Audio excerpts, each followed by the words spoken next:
Let's talk about RealhistoryWW. At first glance, it looks like a serious history website. It uses confident language, bold claims, and lots of images. But once you actually check what's being said, the credibility falls apart fast.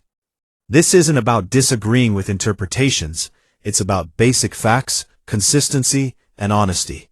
When someone gets dates wrong, contradicts themselves on culture and religion, and then manipulates visual evidence, that's no longer alternative history. That's unreliable storytelling. One of the clearest red flags is the claim that the Crusades was started to defend Europe from the Ottoman Empire. The problem is simple. The Crusades started in 1095, and the Ottoman Empire wasn't founded until 1299. That's more than 2 centuries later. This isn't a minor mistake or a scholarly debate. It's a complete false statement of the timeline. When someone messes up simple chronology this badly, it calls into question just how accurate this website truly is. It also calls into question if the articles are fact-checked before being posted on the website. Another major issue is how RealhistoryWW talks about the Moors. In some places, the site acknowledges that the Moors entered Iberia as part of the Islamic expansion and ruled Spain under Islam. But elsewhere it suddenly claims that the Moors weren't Muslim at all.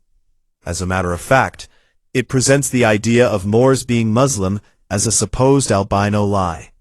So which one is it? Are they Muslims or not? The most damning issue is the way evidence is handled. One clear example is the cropping of a painting of the Three Wise Men, removing the surrounding figures and context to focus solely on Balthazar. The cropped image is then labeled something like a portrait of unknown meaning, implying it depicts a real black European monarch. But the original, uncropped image depicts the three magi. It's not political evidence. Cropping out context to change meaning isn't accidental. It's deceptive.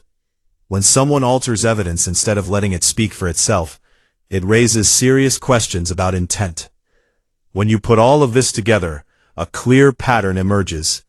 RealhistoryWW shows a lack of basic chronological accuracy, internal contradictions about culture and religion, and a willingness to manipulate or misrepresent evidence.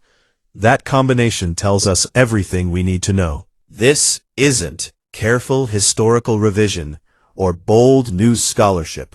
It's sloppy at best and intentionally misleading at worst. Unlike this website that falsely calls itself Real History, actual real history doesn't need cropped images, broken timelines, or contradictory claims about certain ethnic groups to stand on its own. It survives scrutiny, and that's the difference.